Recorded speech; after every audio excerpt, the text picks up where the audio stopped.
What's up, Warriors, and welcome to another episode of the Mental Health Movement Podcast, Voice for the Voiceless. I'm your host, Chris. Thank you guys so much for your support these last couple weeks, the podcasts I've been on, and the people who have had me on their podcasts. Greatly appreciated as always. And thank you for the support on the last episode as well. Got a lot of great feedback. Looking forward to next week's episode that drops. But for right now, we have a special guest. She is both an actress and she's an R&B singer and songwriter, and she's also an advocate for overdose awareness. Please help me welcome Taylor Contarino. Hi, thank you so much for having me. I really appreciate it. Yeah, thank you so much for coming on. When I first read your bio and heard your story, I'm like, man, I can't wait to talk just because your story I resonate really heavy with, just for the fact that I grew up with addicts, and it's a really touchy subject for a lot of people. So it's I think it's a very important conversation to be had. Um, so I want to set the tone of this podcast by asking you a meaningful question. It's a very short question, but I feel it's important to ask everybody. What does mental health mean to you? Honestly, for me, I love that question, by the way, and thank you for having me. I'm really sorry that you've had to be in a situation where you can resonate with what I'm going through. And it's also, of course, nice to find community, and to find other like-minded folks who've been through similar situations. So I'm definitely grateful for the community, of course, and I appreciate being here. But back to your question of what mental health means to me. Honestly, what mental health means to me is waking up every day with a nervous system that is at ease, waking up and feeling like I'm able to take care of the things I need to take care of and get through the day, get through any obstacles that come my way. I think that mental health has definitely affected my life and, people that I love dearly, of course, as well. And so for me, of course, I know that there's more definitions of it and it can get very intricate, but at a baseline, I would say at a starting point, for me, mental health is just feeling secure and confident enough in myself to know that I can wake up every day and get the things done that I want to get done. And that's sometimes where I'm at, right? Because it's like when you're dealing with grief, I've learned to become very gentle with myself and learned that I don't have to conquer Rome in one day. I'm able to take things by piece, really take my time with things. I'm not in as much of a rush as I was before I went through what I went through this winter.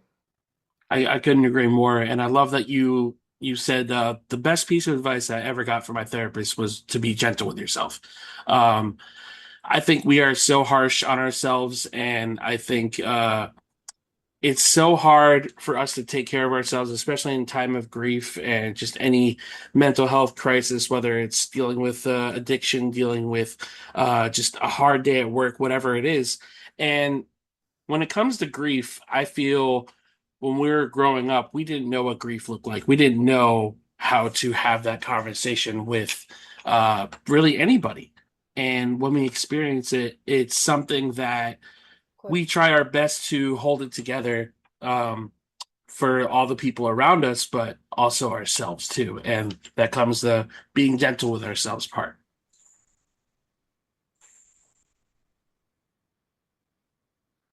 Exactly. No, I couldn't agree more. I think one thing that I've learned this past couple months, I would say over these past like 7, 8 months, is that grief looks different for everybody. There's no right way to do it. There's no wrong way to do it.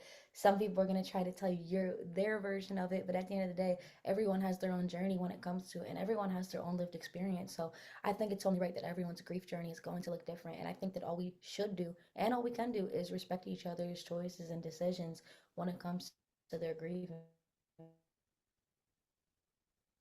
Yeah, I couldn't agree more. And one thing I feel is important to mention to just not only the listeners, but just to say out loud as well is grief doesn't have a timeline.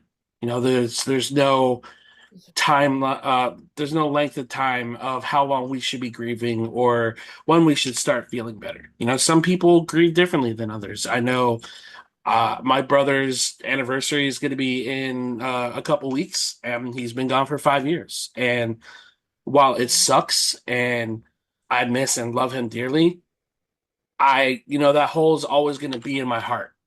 And it's always going to hurt when you think of certain memories and you think of, I wish I had more time with him.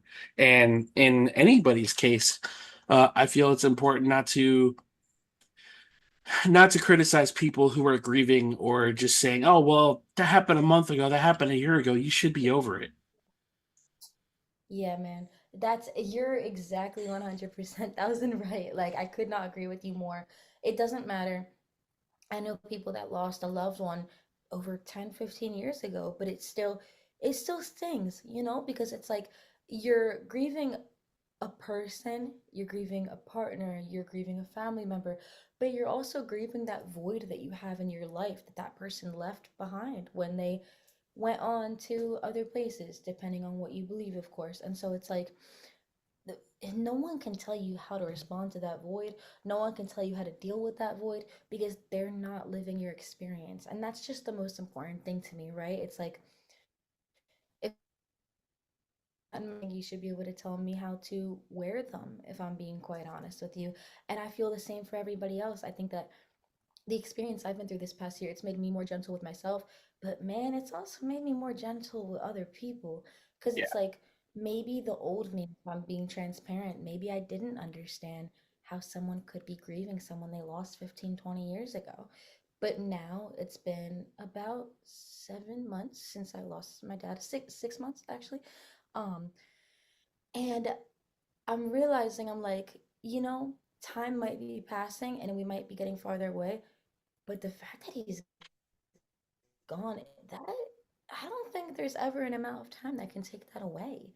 And in some situations, I think people are grieving the person, yes, but they're also grieving what they could have been, that what the person could have been in your life, who they could have been to you. And unfortunately, that's the reality for myself, being the daughter of an addict, and I'm sure so many other people in my shoes. It's like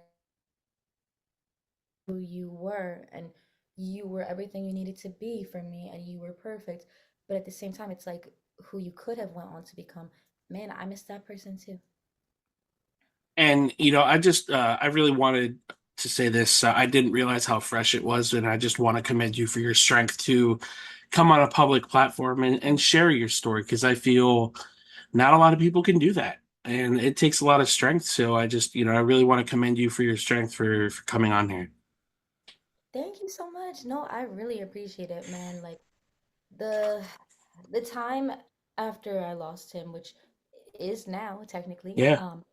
it the first couple weeks were so incredibly difficult. I'm not gonna lie to you. I didn't want to get out of bed. Like it happened right before New Year's Eve actually, and I remember we had all these plans. Actually, this is kind of I was actually on a flight basically I was going to Italy like the next day. And obviously I turned around once I hit my layover in Denver. But it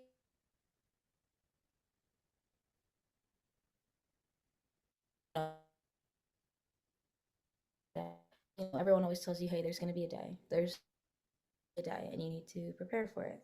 And I was always told that growing up. Me and my brother were always told, hey, there's going to be a day where you're going to be told this news, and you got to be ready when it happens. But the reality of the situation is, you're never going to be ready. I mean, I lost my dad at 24. I'm 24 now. I had just turned 24 actually, but it didn't matter if I was 25, it didn't matter if I was 26, it didn't matter if I was in my 30s or my 40s or my 50s. It's like, I don't think that's something that you can ever prepare for. And I don't think you ever know what it's going to feel like until it happens. Yeah. Because I never, I never could have imagined that type of pain. I never could have imagined the void that you would feel. And it is fresh, so I apologize if I get emotional. No, I'll no, send don't that to you. apologize. Thank you. I just lost my grandfather in February, so I fresh on passing as well. And I was talking to one of my friends. I said, I've been feeling really off these last couple weeks, and between my brother's anniversary coming up and just thinking about him. I mean, I just saw my grandmother this past weekend, and we were talking about him a little bit and just, the positive things that he brought into my life and it being as fresh as it is. And I've lost so much in such a short amount of time that it's become easier to talk about it. And the more I talk about it, the more I share memories about him. And same with my brother, it gets a little easier to talk about. And I'm sure Yeah. for you, when when you start talking about it and the emotions definitely catch up with you, they catch up with me quite a bit. Um, I think that's a big sign of strength because there's so many people in this world that can't express those emotions properly. So I always tell people if they ever get to an emotional point of sharing their story, never to apologize because that's something you should be very proud of to be able to feel that. Thank you. No, I mean, hey, I genuinely appreciate that so much. It's hard, right? Because we live in a world where it's like you don't want to be too emotional, you don't want to be Sure. too vulnerable, but at the same point, at the same time, rather, I do think that there's strength in it. I do think that there's beauty in it because if not me, then who? Like I don't think most people lose their fathers at 24. My brother was 19 at the time. He's 20 now. He just turned 20. But it's like I don't think that's like that uncommon of a thing, I would say. So it's definitely been hard at times to find people to relate to, I'm not gonna lie.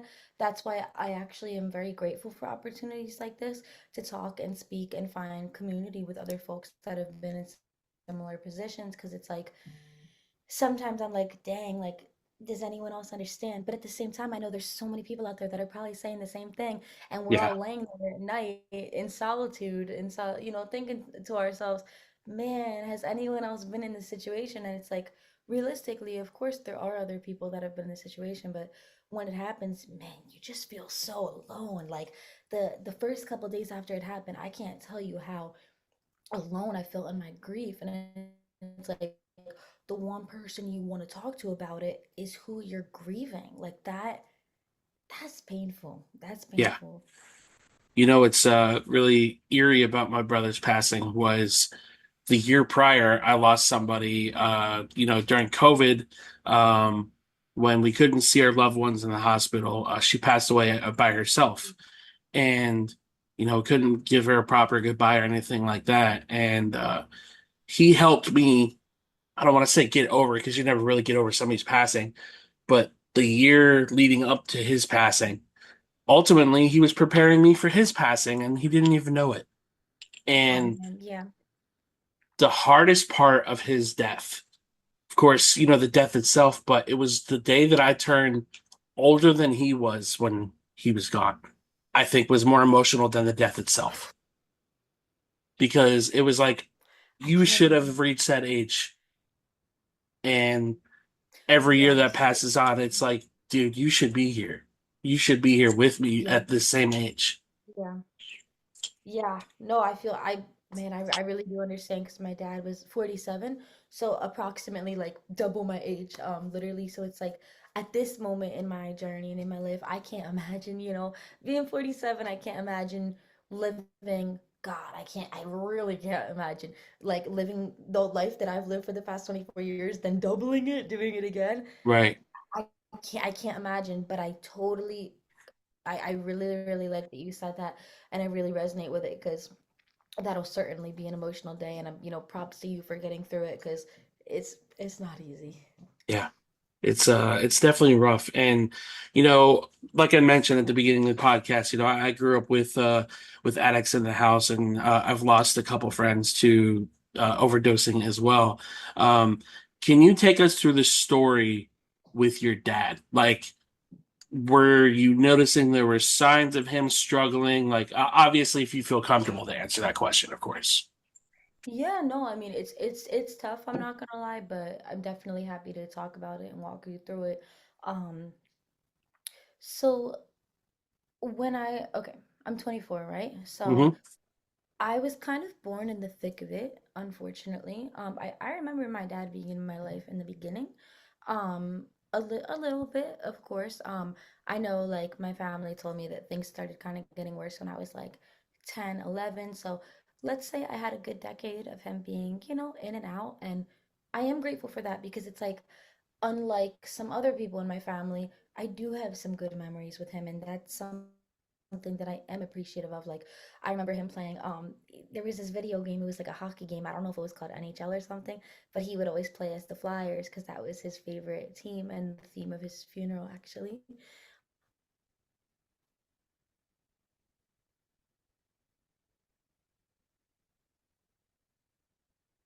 Street hockey in the streets. That was a really good, actually. Yeah, he really liked hockey. He loved the Flyers. That's like the one thing I'll always remember is he loved the Flyers, the Philadelphia Flyers.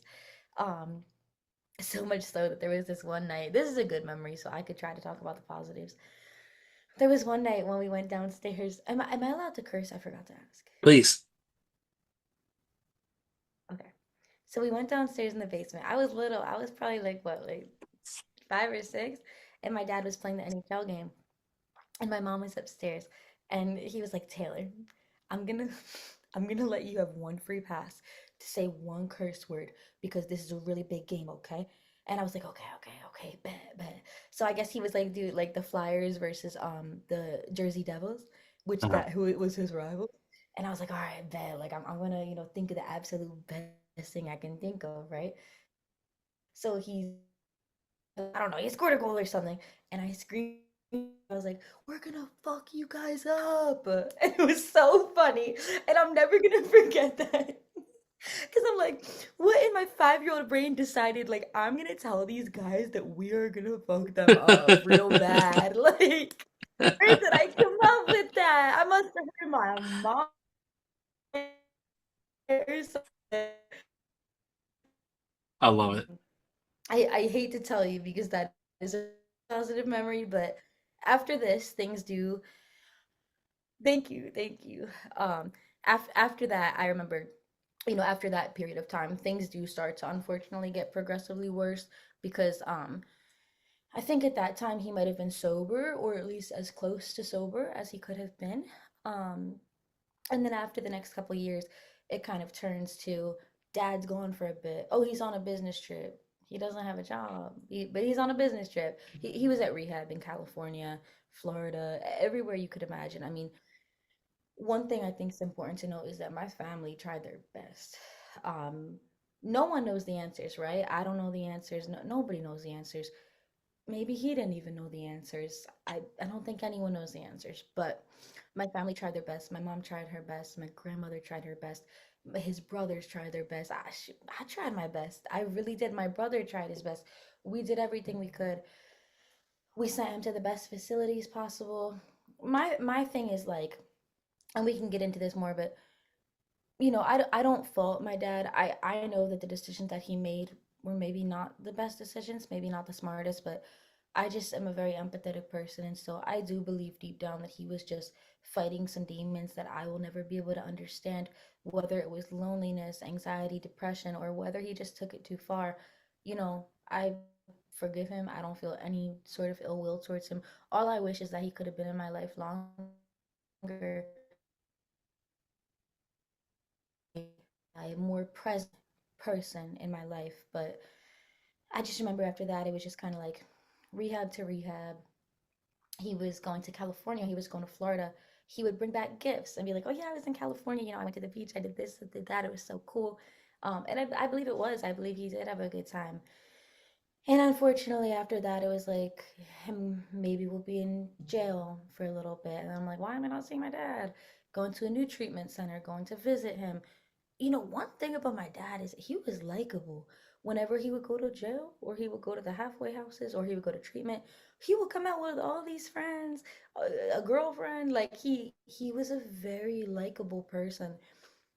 Man, up until the day he died, he was a likable person because he had folks down in Florida that cared for him, whether it was the mailman or the neighbor across the street or the girlfriend that he met in rehab or his caretaker that was helping my family out with making sure he was doing okay, the folks at the treatment centers. Like, everyone said he was such a likable person. He really was. He was a nice guy.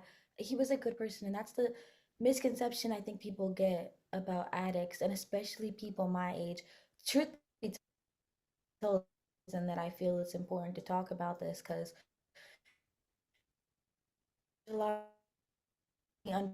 I'm from southern New Jersey, but I live in LA now, and there will be times when, because we have a large unhoused population, people will talk about the unhoused population and refer to them as drug addicts and other words that I don't really want to mention. And it's like I would never want someone to be in my position, but I do wish that they could gain a bit of empathy because things are not always what you think they are.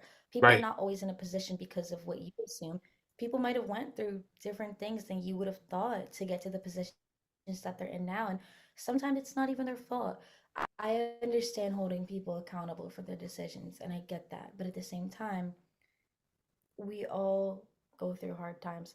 And if one terrible season of loneliness leads to you making one unfortunate decision, well, then hey, we've all been there. But it's not like that triggers a lifetime of addiction for everybody. It's just unfortunate when it does. And unfortunately, that's what happened to my dad. He started drugs when he was probably just a little bit younger than me. And it just got progressively worse until he was 47. And unfortunately, then his organs started failing. And it just breaks my heart because he had a whole lot of life left to live. He actually moved down to South Florida a couple years ago, or rather, my grandmom, she sent him down to South Florida because she believed that there was a lot of great treatment centers down in South Florida. Um, I recently learned upon research that maybe wasn't the best decision, but hey, we did what we knew how to do in the Right. moment. I think that's all anyone could do, right? Because at the end of the day, everyone in my family just wanted to save him. And Right. everyone put in so much effort. So I definitely am appreciative to all my family members because I know everyone did everything they could. Even my mom, who wasn't together with him, she would still try to be there for me and try to help him if I got a phone call from him or from his girlfriend. His brothers, my grandmother, everyone in my family tried their best. And when we sent him down to Florida, it was with good intentions. And my grandmom got him a nice house and everything. He was living a good life. He just kept falling victim to drugs.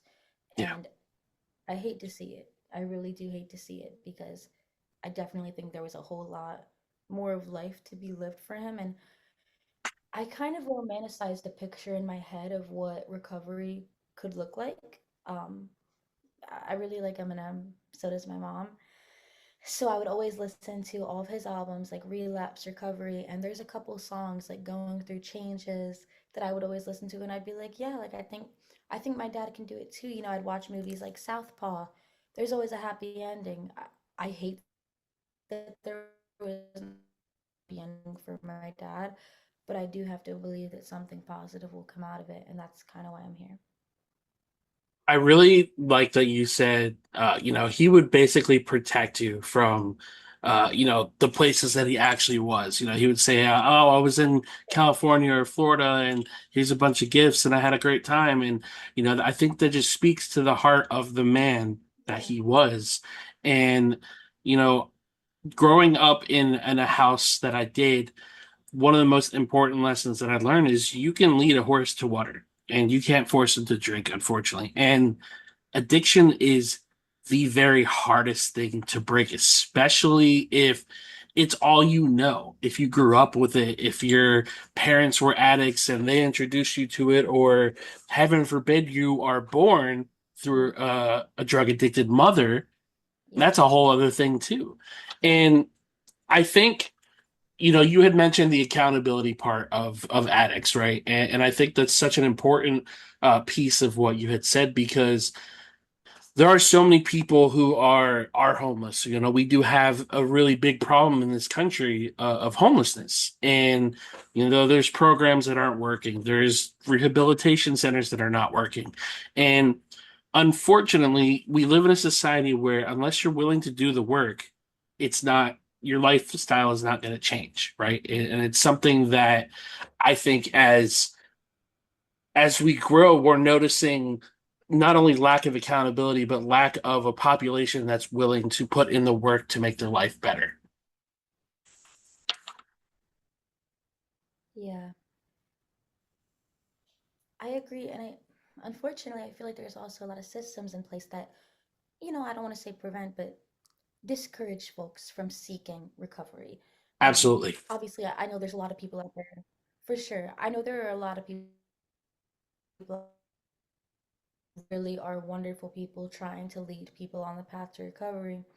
And then, recently I've the conversation I'm having with you, I've been having with some other like folks and organizations too, like Shatterproof and United Against the DEA also, who I was talking to the other day, and they were just sharing with me all of the ways that drugs are obviously put in places and positions where people who might be vulnerable to them are going to get more and more addicted. And for me, that hurts, right? Because I'm all for humanity and for the better of humanity. So what hurts me the most is knowing that it's all a business, right? And at the end of the day, businesses that make money and are profitable are always going to flourish.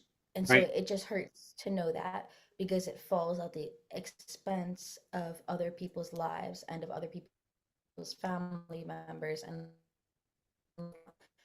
And I just hate to see it overall. I really Yeah, do. and you could also make that same argument for cancer. We Oh yeah. have all Oh this yeah. money into cancer research and things to help all these people. And the way that I view cancer treatment is, why would you make somebody healthy if you're going to make money off of treating them?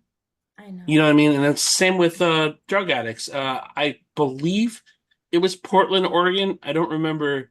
I know it was one of those states up there that it might have even been Colorado, to be honest with you, that had like a clinic where people could actually use heroin, like in the clinic. And it's like, I can understand the concept of it, I guess, but Yeah, it's yeah, yeah. counterproductive to people that are wanting to get sober. And like you had said, and I'm glad you said it, drug addiction is a money-making business in the legal Absolutely, world. without a doubt. And Yep.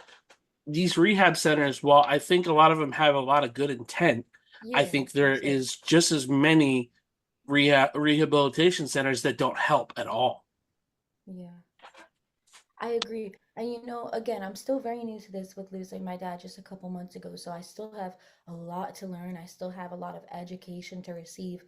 But the one through line that I can resonate with and understand is that drugs make, and someone continuously buys drugs, such as a drug addict, is going to fund a system that is going to continue to put people down and keep them addicted, keep them paying.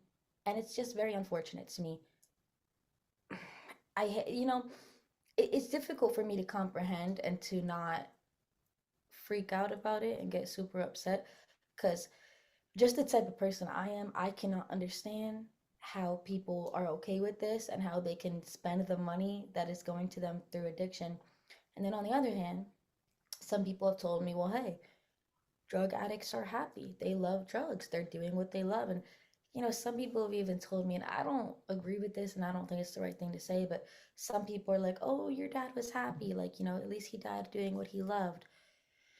I don't know if Oof. I can, yeah, it's hard, right? It's like, I don't know if I can get behind that one. I don't know because at the core of it, I believe that my dad was fighting some internal demons and was going through some prolonged loneliness and depression that I can't understand, unfortunately. And I believe that's why he was doing what he did to try to Yeah. find some solace. Again, like I do understand, at the end of the day, I can't judge because we all have addictions and I get it. I mean, I love coffee. I love caffeine. I have, friends that they like to drink and have a good time. They like to drink wine. I get it. I like candy. My little sisters like candy. We all love we all love brownies and cookies and we always want an ice cream cone.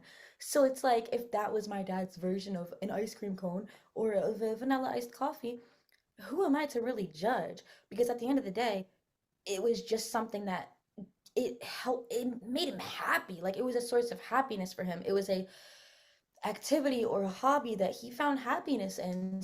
So I don't want to shame him for that. it just is very unfortunate that he picked something that makes him happy Yeah, that could lead to self-destruction, which is exactly what it did. And I hate to see that. And I wish that he picked a healthier coping mechanism. yeah. And it's just And unfortunate. You know, you don't and want to see, shame people for their choices. there's you could say the same about when it comes to people who are struggling with depression or suicidal ideologies, things like that, I think really intertwines with the addiction conversation because you take a psychiatrist or a psychologist, and the good therapist will give you direction. The bad therapist, I don't want to say bad therapist, Yeah, the the therapist I don't agree with will just say, okay, well, do you want to be put on medication? No. yeah, yeah, And big pharma and just our medical system in general yeah, will, continue to push and push all these pills, and it yeah, creates addicts. It creates that problem. And then you're in therapy for a whole different reason. yeah, And while I can yeah. understand the purpose of psychosis drugs, and some people genuinely need them, I'm against them for the simple fact is I don't like being in an altered state. I don't want to I put feel the things in my same way. system. Exactly. And it's crazy because, like, after witnessing what I witnessed with my dad and witnessing how it affected my mom, myself, my brother, his brothers, his family at large, I am very afraid of any type of pill. I mean, half the time I'm like, I don't even want to take Advil because I'm just so terrified of, obviously Yeah, I'm intelligent and I realize that that's not an addictive drug and I get that. But at the same time, I think it's just that trauma that you have from going through trauma a response, situation right? like we went through. It's just the trauma response. So it's like I'm afraid of getting drunk. I'm afraid of drugs. I remember honestly when I was growing up and when other people my age started smoking weed, I was the biggest asshole ever because I was so like, you guys suck. Like, how could you do this? But again, I can't even be mad at myself because it was a trauma response. Same And I here. know I that did the there's, same thing. you It's know, okay. yeah, I was so mad all the time. I was so mad all the time. And obviously that's not their fault. They're experimenting and that's okay and they're young and they want to try things. But for me, my situation it humbled me and it sobered me up really because it's like it made me never want to experiment with anything. And, looking back, that's probably a good thing, honestly. I mean, I'm very aware of the fact that addiction could, and again, I'm not a scientist, I don't have any sort of scientific background, but addiction could run in our blood. And I know that there are certain things I have addicted to, whether it's snacks or whether it's spending time with friends. I mean, we all have addictions, right? Unfortunately, my dad's was just a fatal one. Yeah. So I want to talk about your music a little bit. This is Yeah, gonna be a two-part question, but first yeah. part of it, what was your motivation into stepping into the music industry and just kind of like that was your career choice? Oh. That is such a good question, to be honest with you. So, when I went to college for the first year at Syracuse University, which is where I went for 1 year before going to the University of Southern California, I was really depressed. I didn't really know what I wanted to do. I knew I was good at writing. I that maybe be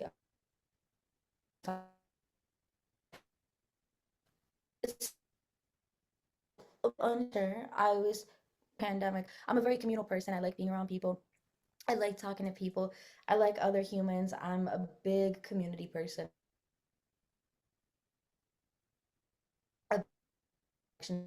Are at our core. Just human.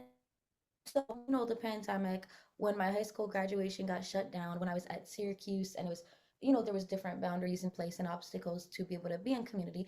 I was going through a tough time. I mean, remember we all stayed inside for, I forget how long it was now, but it was a while. It Yeah. really was a while. It's kind of crazy to think about now.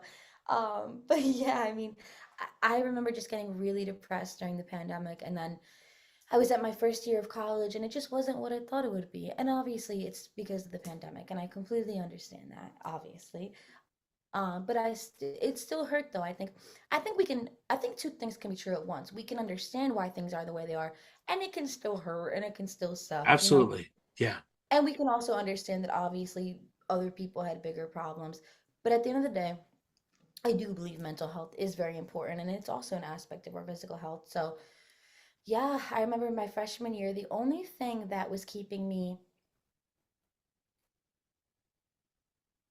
life, if I'm being honest, because it got pretty bad just in terms of how sad I was feeling and lonely I was feeling, was music, listening to music. And I remember one day, it's kind of funny.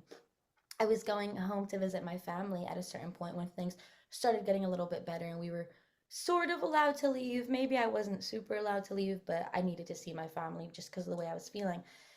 And I remember I got to the airport in Syracuse, New York, and I looked at my phone and I saw the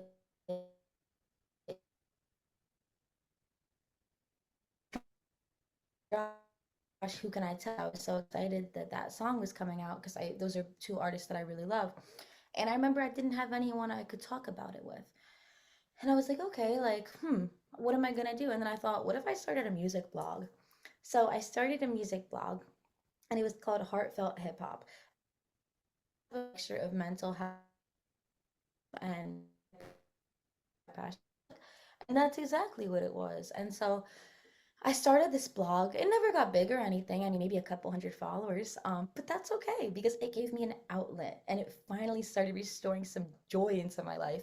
So I remember I think I went home that weekend and then I came back and I remember I would just work on my hip hop blog every day. And then eventually I think the school newspaper, they invited me on maybe a talk show to talk about it and talk about my love for music. And then I started working at the school radio station. And I just started being able to restore, like I said, again, just some joy into my life through music.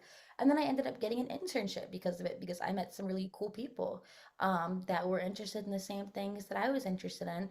And then I started meeting artists up in Syracuse, and they were like inviting me to the studio, inviting me to be in writing rooms, inviting me to come through manager and their publicist and just kind of getting into the music industry. It was really cool. I was getting internships for the first time. It was such an exciting time. And all along, I kind of knew that I didn't really want to stay in Syracuse, New York. It's a great place and I really enjoyed it there. I just always had this like inkling that I was going to move to LA. When I applied for USC the first time, I got rejected, but it was always my dream school. But then I kind of made a promise to myself that I would reapply and see if I could transfer in. And that's exactly what I did. So I worked really hard my freshman year at college. I finally found something I was passionate about, and then I transferred to USC because that was my dream growing up. You know, imagining going to college in LA on the West Coast was one of those things that I always looked forward to, and it kept me excited and joyful about life, even when I was going through what I was going through with my dad. So Yeah. when I transferred to USC, my life changed because I started applying for internships, and after a lot of rejection, I've faced a lot of rejection. After a lot of rejection, I got this gig with Universal Music Group, and I was a college representative, and I was there up until I graduated college, and it was just the most amazing experience. And honestly, I'm definitely still finding my way, but all I can say about music on the corporate side and on the creative side is that I think in many ways it saved my life. And it's kind of funny because a lot of people say that, and I never felt like I could relate. But the more and more I think about it, starting that music blog might be the singular thing that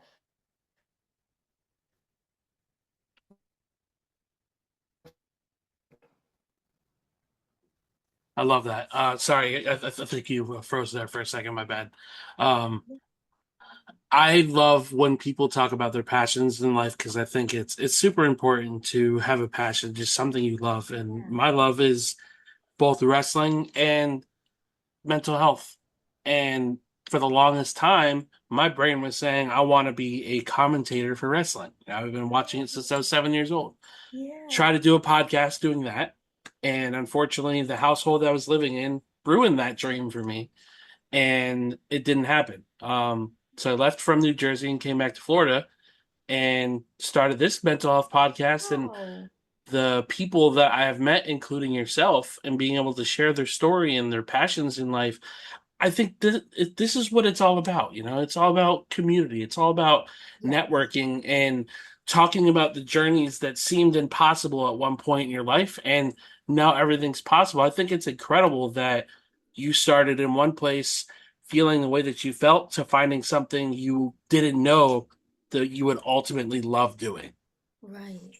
No, exactly, exactly. And on the other hand, I never knew that I could actually make music. I feel like I kind of grew up in a place.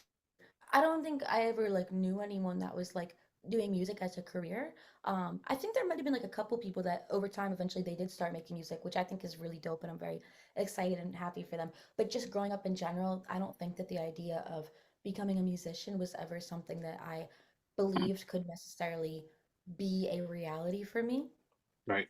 But one thing I'll say about moving to LA and going to a school like USC, you look around and you see everyone chasing passions and dreams that you maybe were once told were unrealistic. All of a sudden, you see unrealistic things, or at least things that people told you were unrealistic, turning into people's reality. I mean, the thing about going to a school like USC and just living in a place like LA is like you look around and everyone is just doing amazing things.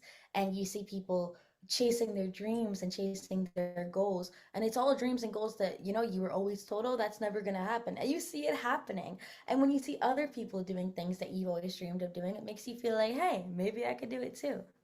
Right. So, second part of the question that I had for you was about your song titled "Survivor's Guilt." Yeah. Um, as somebody who recently lost a friend to suicide, the title alone really hits me. What drove you to write this song, and what does it ultimately mean to you? Yeah, thank you so much for asking me that question. So, Survivor's Guilt means so much to me. Survivor's Guilt is the first song that I ever cried while writing. And I don't do that often. I don't think I ever really had a reason to. I think this is the first tricks, to be honest. So, I lost my dad in the winter time, and I spent a lot of time back in southern New Jersey.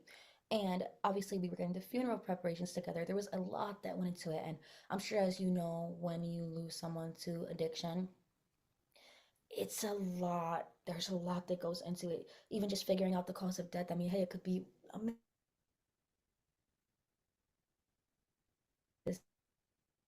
I spent a lot of time in southern New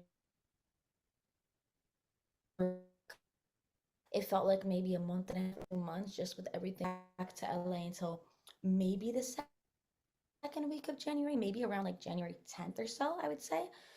And so when I got back to LA, there was a big void inside of me, I Hmm. would say. And I was just trying to figure out, like, what do I do to make this go away? Like, what do I do to not think about this anymore? Because it's so fresh, it's so new. At that point, it happened just a few weeks ago. So it's like we hadn't even celebrated. Sorry, not celebrated, because that's a terrible word for it. Well, you could say celebrated, but it's like we didn't even celebrate, like, his life yet at that point. Like we didn't even have like a 1 month kind of honoring of like his life at that point. So it's like I guess what I'm trying to say is just that by the time I got back to LA, it's been months since he passed.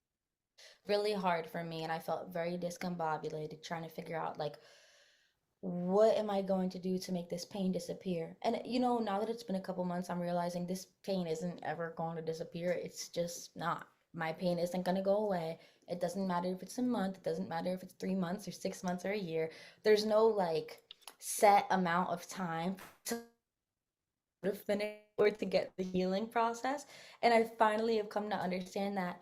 But all you could do is find something to fill the void till you feel a little bit better every single day, and maybe it gets a little better the next day and a little better the next day.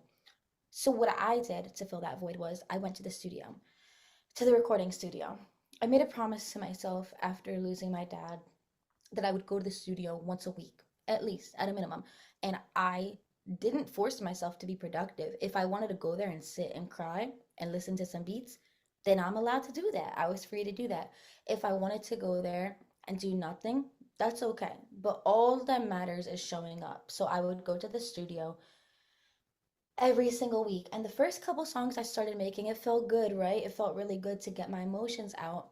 I think the first song I wrote might have been Grief Looks Different for Everybody. I haven't released that one, but maybe at some point, but at least it lives in my phone and in my head right file.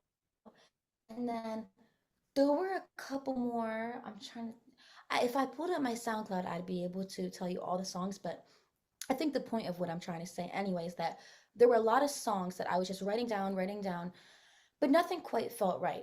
Nothing really encapsulated how I was really feeling because Right. when you lose someone to addiction, you're angry, you're upset, you're mad, you're pissed, you're furious, you're depressed, you're lonely, you feel isolated, you feel so many things that it's so terribly difficult to encapsulate it all into one song. But survivor's guilt became that for me. And I still have a lot of words to say, and I still have a lot of things to put out there, and a lot of music to make. But what I can tell you is that with survivor's guilt, as I was writing it, I reminded myself, Taylor, just be honest. Like, just tell them how you're feeling. Like, just say exactly how you feel right now. Because it's not only are you processing what happened, but you're also processing the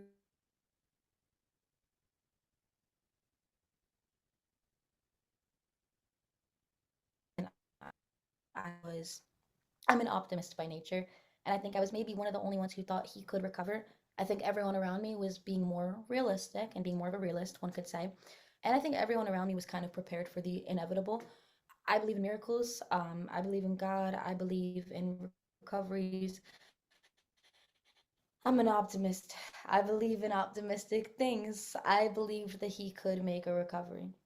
So when it happened, it's like, wait, turn the clocks back. Like things were gonna get better. Like they were going to. Like I know they were gonna get better. So I started processing not only his loss, but also my perspective of the people around me. I feel like a lot of people give me credit for being a strong person, and I really appreciate it. And there's also a part of me sometimes that wants to just fall into a million pieces into somebody's arms and just kind of be told that everything is going to be okay. And so the first couple lines of my song are sorry, I have to start singing it in my head to actually be able to say it out loud. What do you do when everybody knows you're so strong? When everybody knows that you can't hold your own? What if I don't want to do it all alone? What if I'm looking for a home to call my own?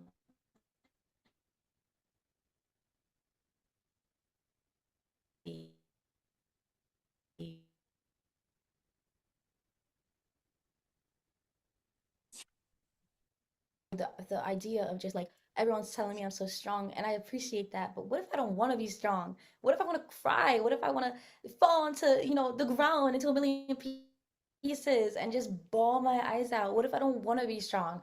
What if I want to feel safe? What if I want to feel comfortable? What if I don't want to have to be strong anymore? What if I just want somewhere that I can just lay down my head and not be told that I need to feel better, or that I need to feel a certain way, or that things are going to get better?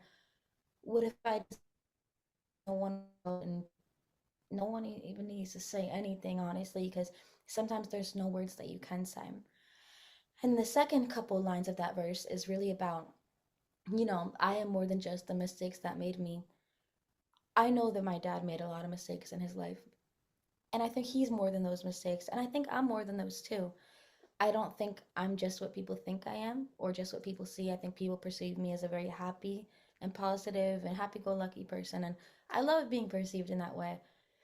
And at the same time, I think there's a lot more depth there. And I think that maybe me going through this, people,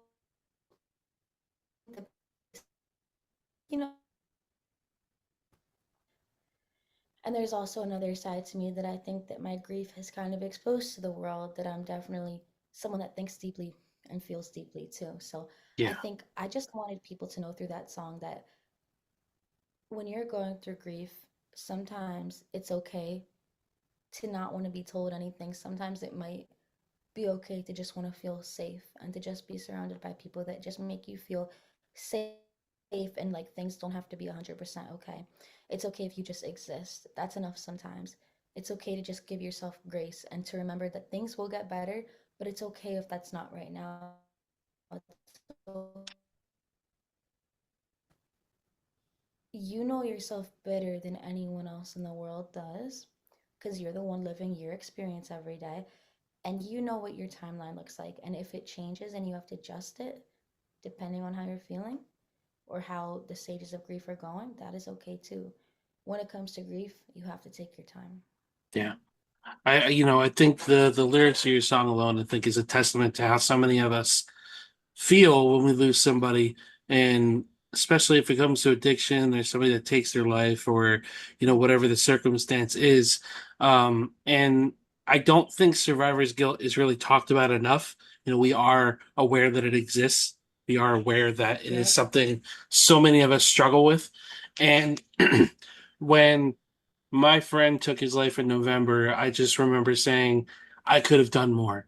I could have reached out more. And one of the hardest piece of advice somebody gave me, and it still breaks my heart to say out loud, is you can't save everybody.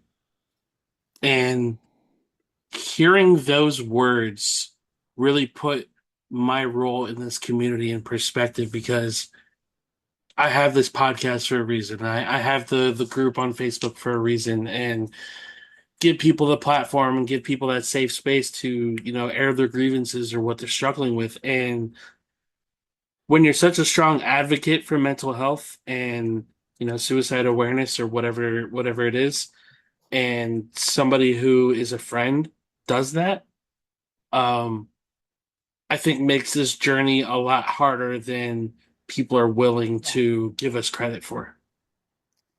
Yes, 100%. And obviously, at its core, obviously in the verses, I'm talking about the way that I'm feeling, but at its core, we all know what survivor's guilt is. And I definitely felt that when I lost my dad, because I think about it, I'm like, why did that happen to him? Like, why wasn't it somebody else or one of us? Like, why did that have to happen to him? Why do we get to continue living our lives and he doesn't? Like, that's so wrong to me that, Mhm. his life was cut so short at just 47 years old. He had so much people tell me they love. Maybe I don't get it. Maybe I just don't understand because how did he love being away from his family, from his wife, and from his kids? My parents ended up divorcing later when the addiction got really bad, but he had people that loved him. So maybe it's just not for me to understand. And you know what? That's also something that writing that song has taught me and going through this journey has taught me is that I I might just not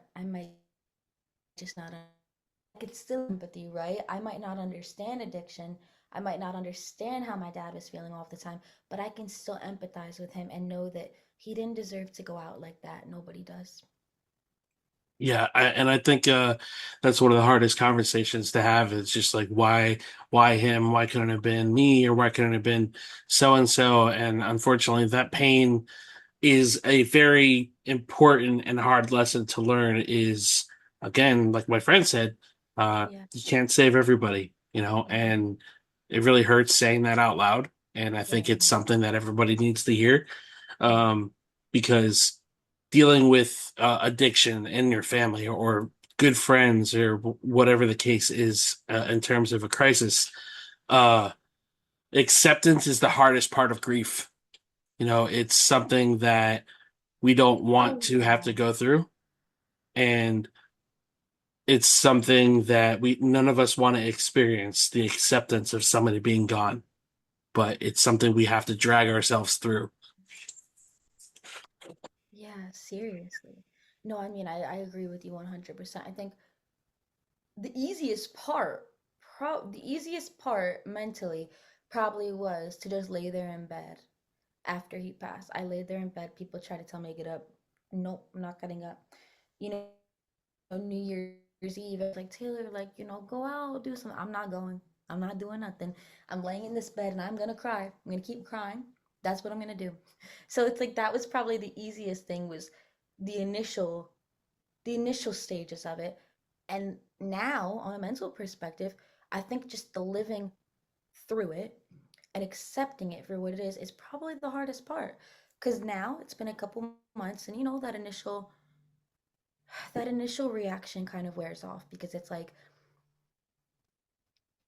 people kind of assume, oh, she's good now, like she's okay. It's been it's been like 6 months, like she'll be okay now, like she could just resume her life and it's not what I think it is, because once you go through something like that, unfortunately, it kind of shows you some of like, I don't want to say the horrors of the world, but it just shows you that I wish I could have everything was puppies and rainbows, but unfortunately, it's not. We just have to be strong enough to get through it, even when we are experiencing such large voids in our life. We have to be strong enough to continue on with our lives and live in honor of them. It's like I could choose to shut down. I could choose to just shut down and give up on everything and throw it away. But at the end of the day, it's like, what is that going to do for my dad? I'm going to just throw in the towel? No, it's like he had a whole life that he was supposed to have lived. Yeah. Now I just have to live it for him. Right. And I think when it comes down to it in the world just thinks that going out's gonna solve all your problems and getting out of the house is great and good for the soul and your body, but sometimes it's okay to feel your feelings. And I don't think enough people say that. I think especially when it comes to loss, uh, feeling what you feel is more important than going out and being with people because most people want to give you Mhm. advice. Most people want to tell you how to get through your grief or they're in a better place or they're no longer suffering. The amount I of know. times I have heard the phrase they're in a better place pisses me off to no end because I it's keep like saying that. when I lost my brother, we were at his funeral. I'm not I'm really so big sorry. on going to church. I just I have a trauma with religion from a kid, and I don't go to church. We went to a church for his funeral, and just remember the priest was talking about God gives you depression and God called him home and this and that. It's like, listen, dude, he wasn't even 30 years old yet. Like, I'm sorry, I cannot Yeah. Yeah. process Definitely. that Yeah. this is God's plan, taking away somebody who had I such get a it. great relationship with with God and a loving father. You can't tell me that was God's plan. I refuse to believe that. I I appreciate you for saying that. It's so hard, right? Because it's like we want to appreciate everyone's perspective and appreciate that people are trying to be there for us. At the end of the day, I know everyone's intentions are good and they're trying to bring us solace and comfort. And I really appreciate that. And one thing that this situation has taught me, because you know what? There is probably a time in my life when I told someone that. There's probably a time in my life when I had the most pure intentions and I probably said to somebody, they're in a better place now. Now that I have been through my own experience with grief, I think for the first time I'm realizing sometimes it's okay to just say, hey, I can't change what happened. I'm so sorry for what happened. All I can do is just tell you I am here for you. Yeah, And that can be enough sometimes. yeah. Sometimes it's not about telling people who's in a better place, who's in a worse place. Sometimes it's simply about just telling somebody, I know what happened was so nothing that can justify what happened. You should not have to be without a dad. I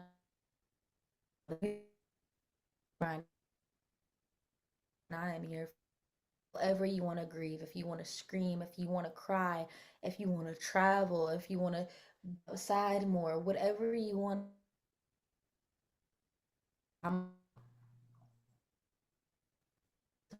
You can't justify what happened because nothing justifies.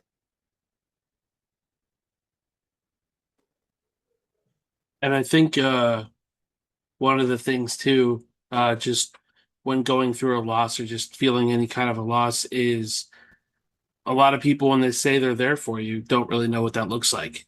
They uh will say I'm here for you and they just offer advice. They don't listen to understand what you're feeling.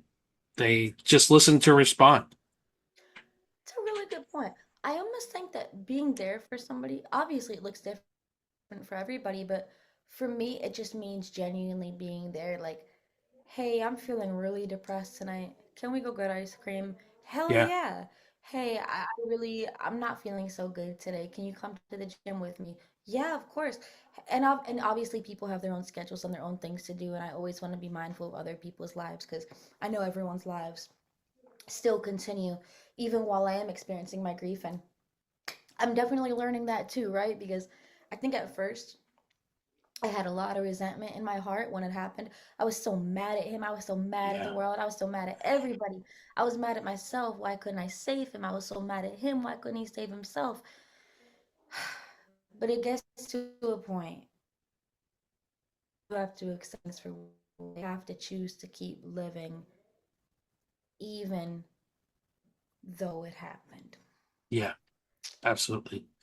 Um, so I try to ask a version of this question to all my guests. What stigma around mental health do you wish people understood better, especially within the creative community? Oh, I love this question. What stigma around mental health do I wish people understood better? I mean, I wish that people didn't stigmatize drug addiction so much. And I think we spoke on this a bit, but I really do believe that a lot of addiction comes from people's mental health and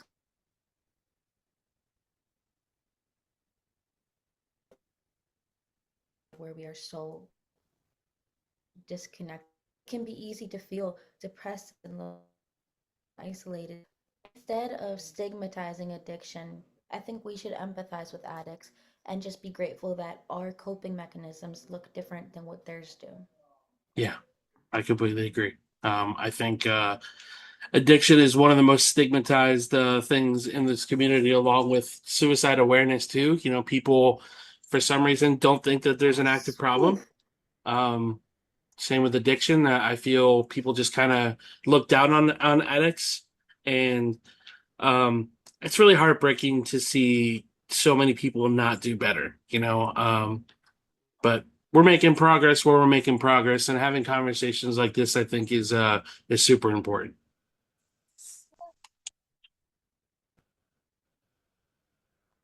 100%. And that's why I'm grateful to have the conversation. I'm grateful to have this platform and just like this opportunity to speak about it because, again, I know that there's so much of a stigma around it and a lot of people don't understand. And one thing I'm grateful for, I think me and my brother are both, in my opinion, very humble, down to earth people.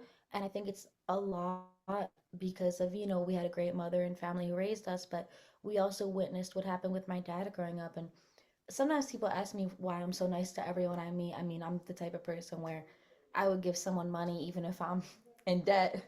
And so it's like, I think the reason that I act the way I do and just try to be as kind as possible is because I just witnessed the horrors of addiction growing up. I witnessed the hell that my dad was going through.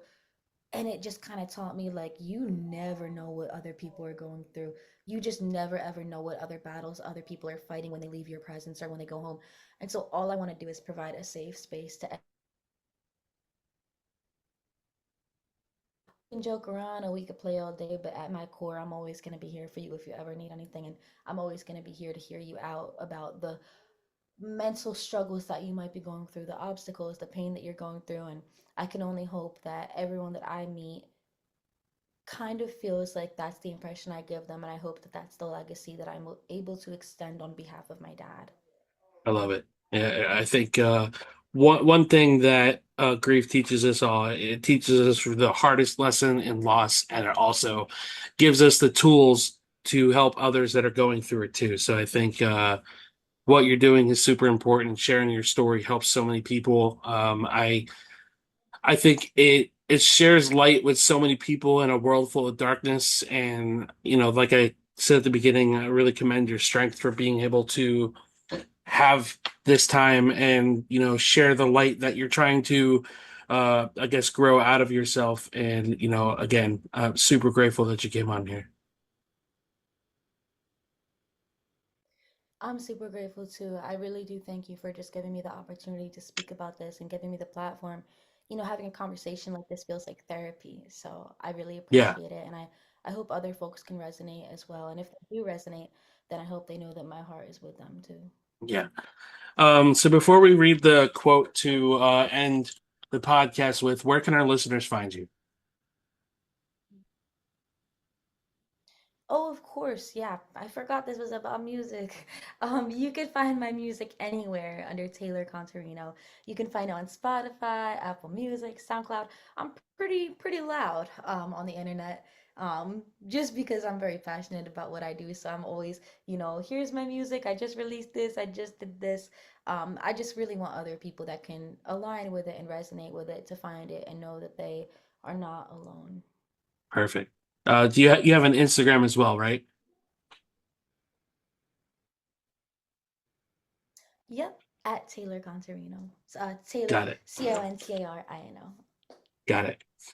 So before I read my quote, do you want to share your closing words with the listeners? Yeah,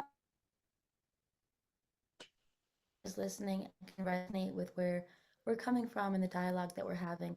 I just think that I want you to know that you're not alone and that there's no specific way that you need to go about your grief or that you need to go about your own personal journey of healing, your own personal experience. You're the only one living your own experience. You're the only one in your shoes. So I hope you know that whatever way you decide to grieve, whatever way you decide to heal, is completely up to you. And it is completely correct, whatever that looks like for you, whatever your healing looks like. If it's traveling more, if it's making music, if it's making art, if it's, you know, laying down and just giving yourself time to heal and time to maybe drink tea and read books or journal and write down your feelings. If it looks like going to therapy more often, if it looks like speaking to your family and friends, whatever healing and whatever grieving looks like for you is completely valid. I love it. Thank you so much for sharing that. Um, so today's quote, it doesn't have a author on it. I found it on Reddit, and it reads, "Recovery, it will be challenging. It will also be worth it. You may relapse, and that's okay, as long as you keep fighting. You may feel alone in your struggle. You will help others who are struggling. Your loved one may not understand, but you can always explain. You will have good days and bad days, but the bad days will get fewer. Your problems won't magically go away, but they will be manageable. You might not feel different at first, but when you're done, you'll be happier, healthier, stronger, and recovered. That's why you have to keep fighting."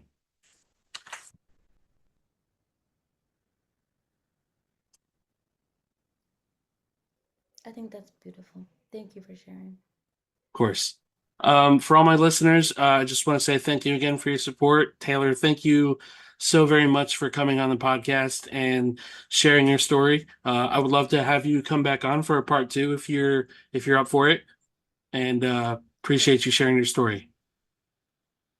Of course. Thank you so much for having me. Thanks for your time. Of course. For everybody else, as always, be gentle with yourselves, and until next time, much love.